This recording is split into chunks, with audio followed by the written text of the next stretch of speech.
Ini adalah kementerian yang ada di Perancis setelah dipilihnya Michel Barnier.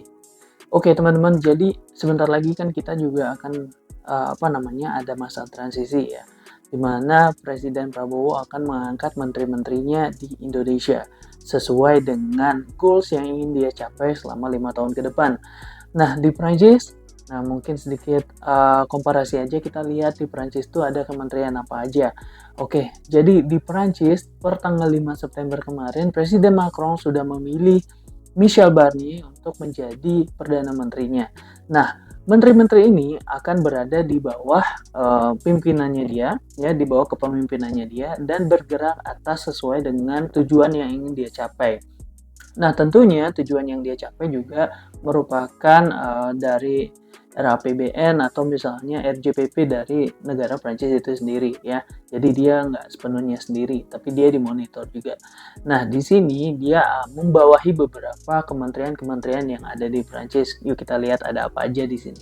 Oke, jadi seperti yang kita lihat di sini, aku mungkin kurang hafal nama-namanya, aku akan tayangin di sini, yaitu ada Ministre de l'Intérieur atau Menteri Dalam Negeri, kemudian Ministre Chargé des Outre-mer. Nah, Outre-mer ini juga menarik, mungkin lain kali kita akan bahas karena di luar Perancis mereka mempunyai struktur kepemerintahannya sendiri, tapi masih ada sangkut pautnya sama kayak Perancis ya.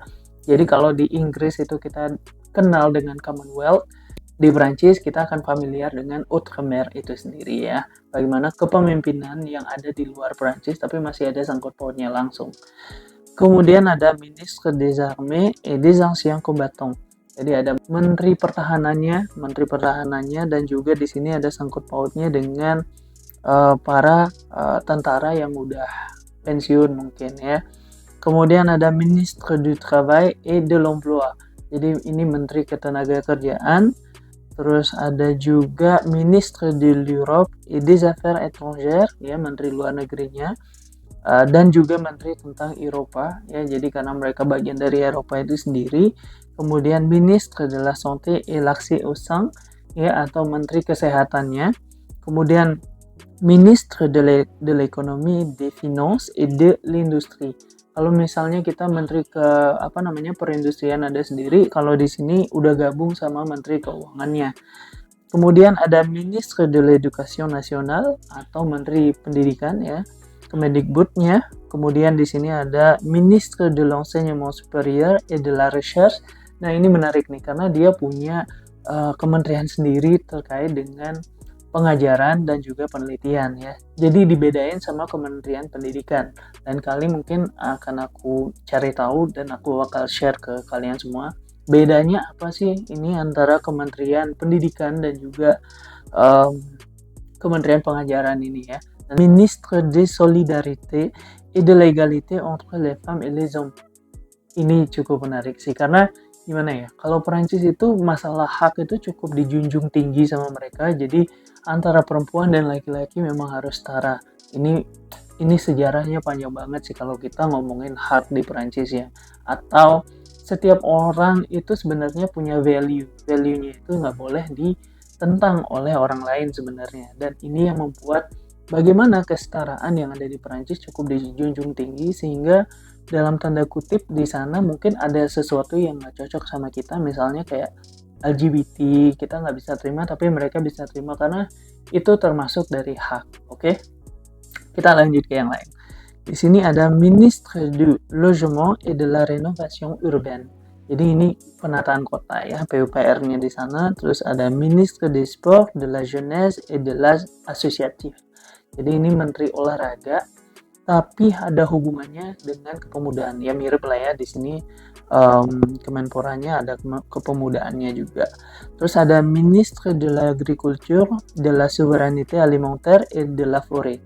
Jadi ini menteri agrikulturnya ya. Terus ada hubungannya dengan hutan-hutan dan juga jenis-jenis makanan lah ya. Terus di sini ada Ministre de la Transition Écologique, de l'Énergie, du Climat. Jadi Eropa ya, seperti yang kalian tahu, sangat menjunjung tinggi climate change ya. Mereka sangat fully aware tentang climate change yang sedang terjadi. Jadi mereka punya kementeriannya sendiri bahwa mereka itu serius terhadap isu-isu global, terutama tentang uh, global warming ya. Jadi misal kayak gitu. Terus ada ministre de la fonction publique, de la simplification et de la transformation de l'action publique. Ini kayak kementerian untuk PNS-PNS-nya mereka diatur sendiri. Kalau kita mungkin ada di Menpan-RB, nah mungkin seperti itu ya. Kemudian ada ministre chargé de budget et des comptes publics. Ya ini tentang apa namanya itu kayak Bappenasnya tapi dia punya kementerian sendiri gitu ya. Terus ada porte-parole du gouvernement ya ini apa juru bicaranya. Terus ada ministre de la culture et de la patrimoine ya, culture berarti kebudayaan, dan kemudian di sini ada tentang patrimoine atau peninggalan sejarah gitulah. Kemudian ada ministre de la justice ya, menteri tentang keadilan gitu ya. Kemudian ada ministre du partenariat avec les terroristes et de la décentralisation. Aku kurang familiar ini, tapi kayaknya menarik juga nih buat kita bahas ya. Oke, jadi itu gimana menurut kalian kementerian yang ada di Prancis? Apakah ada yang bisa kita tiru atau enggak? Gimana menurut kalian? Komen di bawah ya. Voilà.